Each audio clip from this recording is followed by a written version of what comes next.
Assalamualaikum warahmatullahi wabarakatuh. Nah, di dalam ilmu pengetahuan, khususnya dalam filsafat, kebenaran itu menjadi salah satu kajian yang penting. Bahkan ada problem tentang kebenaran itu. Ya. Apa sih sesungguhnya kebenaran itu? Kalau kita lihat dari kata kebenaran, jadi kata kebenaran itu merupakan kata benda ya sesungguhnya. Namun kita jangan berpikir bahwa seperti apa benda yang namanya kebenaran itu ya. Karena kita tidak akan menemukan benda yang namanya kebenaran.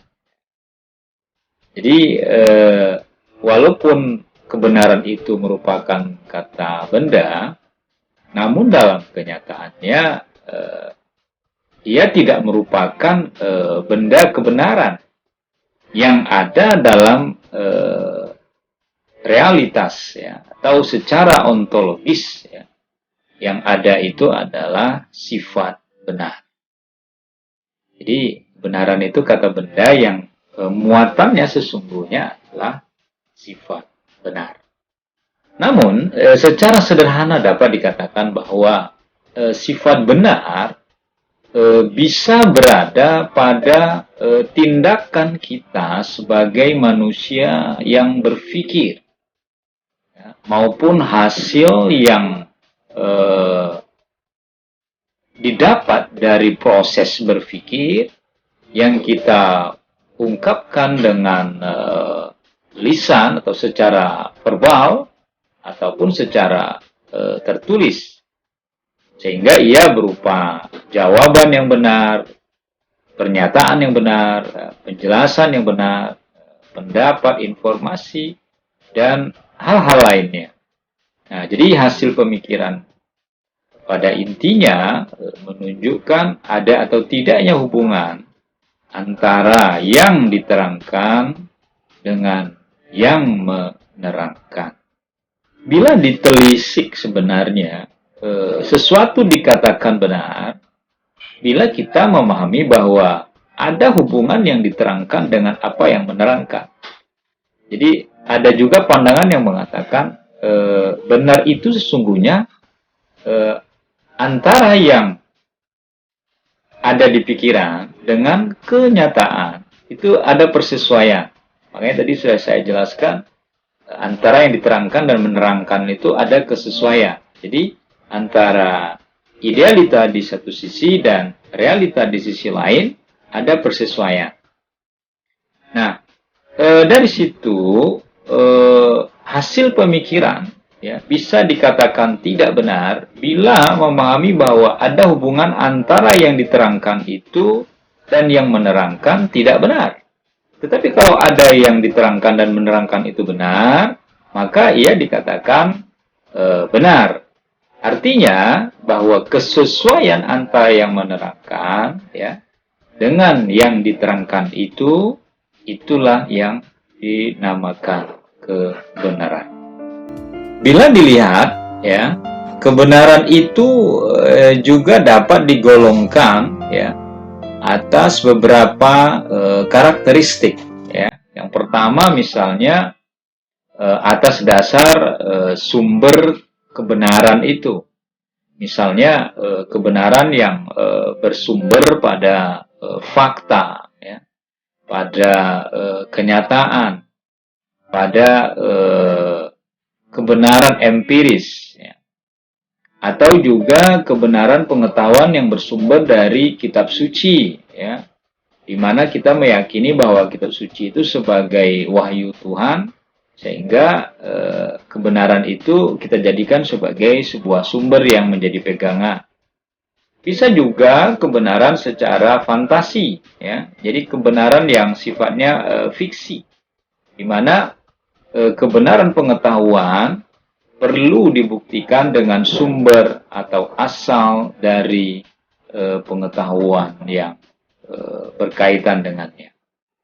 Kalau misalnya pengetahuan empiris, maka ia harus berdasarkan pengamatan, ya, eksperimen, kemudian juga melakukan pengamatan ya secara indrawi. Ya. Kebenaran wahyu sumbernya berasal dari kitab suci, ya, dipakai sebagai sumber tertulis biasanya, sehingga acuan pembuktian kebenaran wahyu ya merupakan apa yang ada tertulis dalam kitab suci. Itu yang kedua, kebenaran pengetahuan digolongkan pada kriteria yang kedua, yaitu dasar atau sarana yang digunakan untuk memperoleh kebenaran.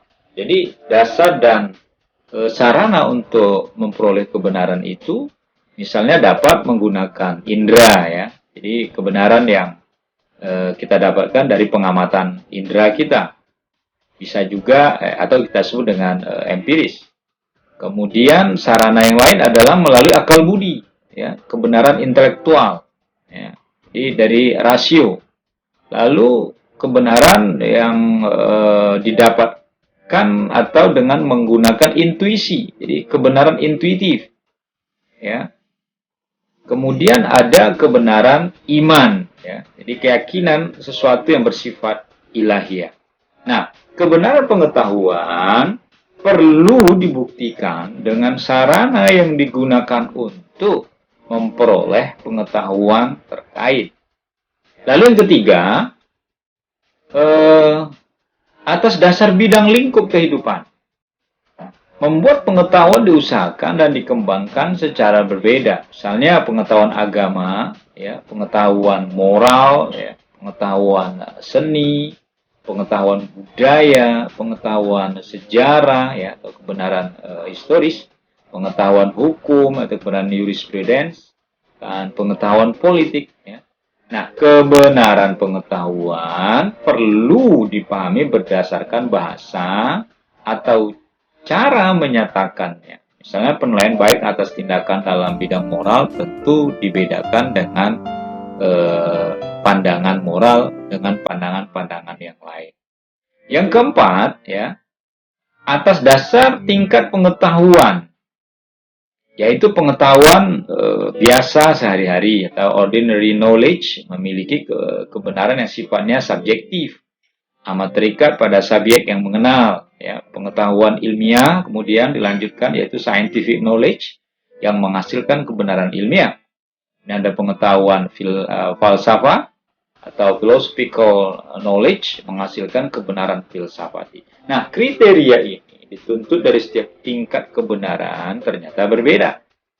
Kebenaran pengetahuan yang diperoleh dalam pengetahuan biasa sehari cukup, ya, didasarkan pada hasil pengalaman sehari-hari.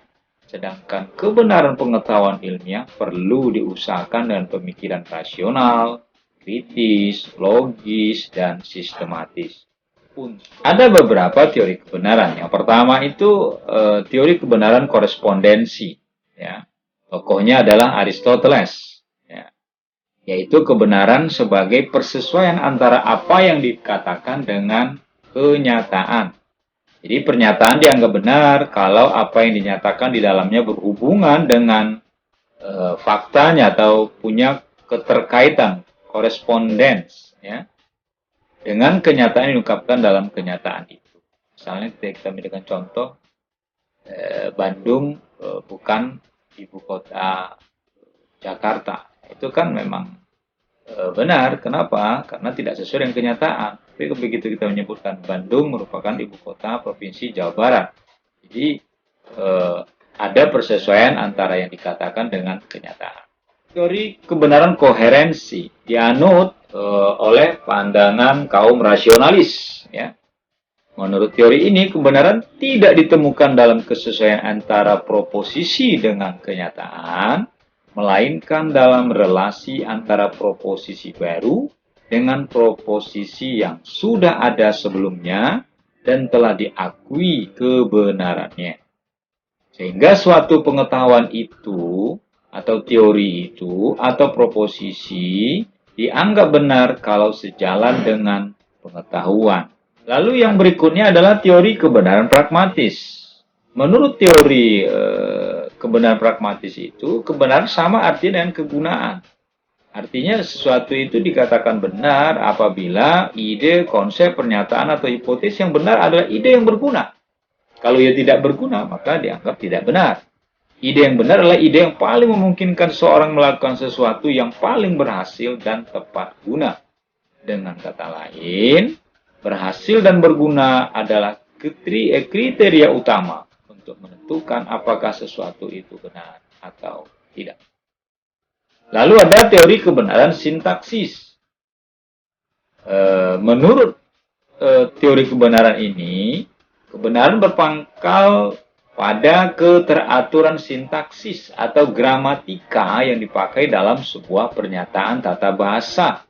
Kebenaran ini terkait dengan bagaimana suatu hasil pemikiran diungkapkan dalam suatu pernyataan bahasa, baik itu lisan maupun tertulis, yang perlu dirangkai dalam suatu keteraturan sintaksis atau gramatika yang digunakannya. Jadi, saudara sekalian, itu yang dapat saya sampaikan. Semoga ada manfaatnya. Assalamualaikum warahmatullahi wabarakatuh.